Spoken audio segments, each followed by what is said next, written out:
كام؟ 224 24 ونص. دي كده كلها على بعضها صح؟ بعضها. الوحدة تستانلس دي ضربتين، ضربتين بالكود الديكور بالمراية. 24 ونص.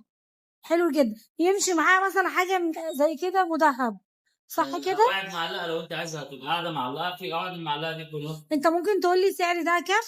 ده من 300. 300 ده كله على بعضه؟ طب بس لا بس انت عارف استنى انا بنتكلم على حب. تمام. عاوز هوت بس شيك قوي. ممكن تديني كده اسعار بقى طولة القمر ده؟ دي ودي لقيت الحتة ديكور زي الكيس الخامي او التايجر دي تمام. والسيلفر بتاعتها حلوة قوي قوي قوي. دي بتعمل 10 ونص. 10 ونص؟ باقي ملاقي 9 ونص. دي يعني دي كده 10,000 ونص. دي والمدهبة دي اللي هي التايجر واللي هي السوداء 10 وكام؟ 10 ونص. والابيض 9 ونص بعد كده. الابيض ده 9 ونص. 9 الباقي ونص. حلو قوي قوي. دي برضو. وفي عندي السادة بتاعها خالص من غير القطع الديكور دي تمام. كلها مشرطة زي كده. بتعمل 9 ونص. 9 ونص. والدهبي في ابيض عندي منه دهبي في اسود. لو انا هاخد طاقي زي ده كده على بعضه عامل كام؟ كله ده لوحده ده يعمل 12.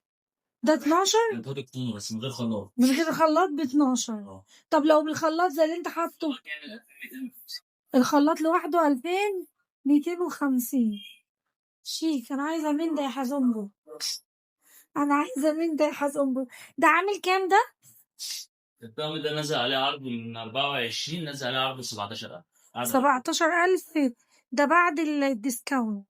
17,000 بعد الديسكاونت. الوحدة دي عاملة كام اللي هي البيضة دي كلها؟ هي PVC بلاستيك مضغوط. بلاستيك زي ما انت عايزه برضه، كل الشغل ده مستورد. تمام. دي نازل عليها عرض برضه من 15 ونص ل 9.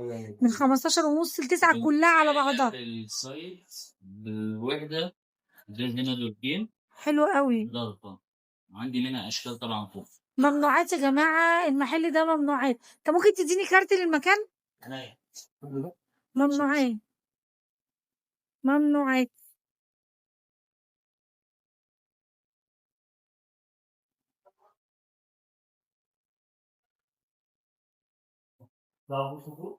اديني بس كارت الأول عشان أقفل الفيديو ده. المكان اهو. ممكن تديني كارت للمكان او قول رقم تليفون للمكان عادي. 010 010 79 65 765 765 للي عايز يتواصل. معرض رامز رشدي RRM. معرض رامز رشدي والاستاذ ده اللي واقف فيه. تاني معرض ايه؟ رامز رشدي RRM. انتوا سمعتوا الاسعار وشفتوا المعرض والتفاصيل كلها هحطها لكم في صندوق الوصف. المعرض فيه حاجات بجد ممنوعات، يعني حاجات انا مشفتهاش في اي معرض قبل كده. زي ما بقول بجد بجد، ولا بعد كده ولا اشيك من كده. شيكي ودلعي مطبخك، شيكي ودلعي التويلت بتاعك، اللي اصلا لما تركبي حاجات زي كده فيه احنا تقريبا هننام يا بنات، مش هنخش نقضي حاجتنا ونخرج. قبل ما اقفل الفيديو متنسيش في لايك وتعليق اللي زي القمر، واكتبوا لي عايزين نشوفوه وانزل اصور لكم من انهي مكان. وكانت معكم ولاء فريدة من نوح. دمتم في رعاية الله وحفظه. والسلام عليكم ورحمة الله.